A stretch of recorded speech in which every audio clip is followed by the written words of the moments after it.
এটার মধ্যে আছে হচ্ছে সর্ষে আর পোস্ত বাটা, এটা রসুন বাটা, এটা কাঁচামরিচ বাটা, এটা হচ্ছে আস্ত কাঁচামরিচ, এটা হচ্ছে পেঁয়াজ বাটা, এতে ডিম আছে। ডিমগুলোকে গায়ে এভাবে হচ্ছে কাঁচানো আছে, মানে দাগ দাগ দিয়ে রাখা আছে। এরকম একটা স্টিলের টিফিন বক্স লাগবে, মুখটা যাতে শক্ত, জল যাতে না ঢুকে যায়। এর মধ্যে আমরা ভাপে বসাবো। লবণ স্বাদ মতো, হলুদ স্বাদ মতো। এই বাটির অর্ধেকটা আমি পেঁয়াজ বাটা দিচ্ছি। 2 চা চামচের মতো হচ্ছে আদা বাটা, 2 চা চামচের মতো হচ্ছে রসুন বাটা, আর এখানে 3 চা চামচের মতো হচ্ছে পোস্ত আর সরষে বাটা।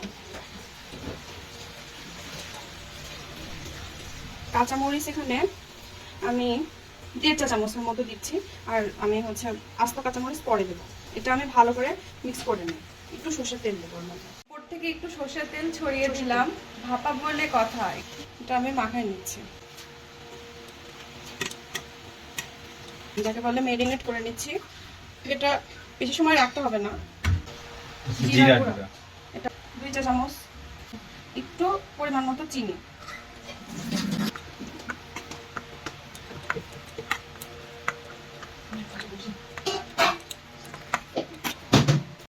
বৌমনি রান্না করছে ডিম ভাপা।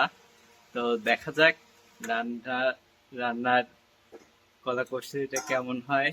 খাওয়ার পরে বুঝতে পারবো যে সেটা কেমন হয়েছে। আপনারা অপেক্ষা। এটা এখন টিফিন বক্সের মধ্যে আমরা ভাপের জন্য রেডি করে নিচ্ছি।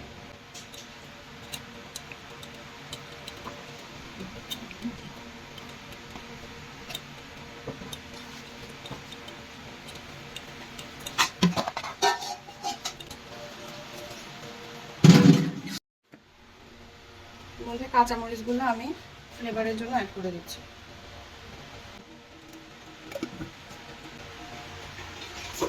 আমি রাইস কুকারে এখানে বসাই দেব। এই যে ঢাকনা দিয়ে দেওয়া হলো এটার সুবিধার্থে। হ্যাঁ,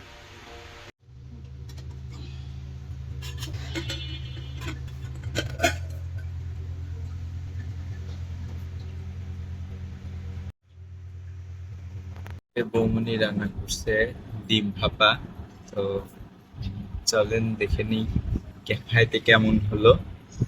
আর স্পেশাল ডিশ ডিম ভাপা।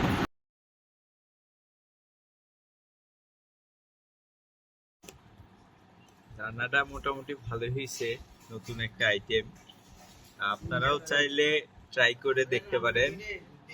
ব্লগটি ভালো লাগলে লাইক, কমেন্ট এবং শেয়ার করুন।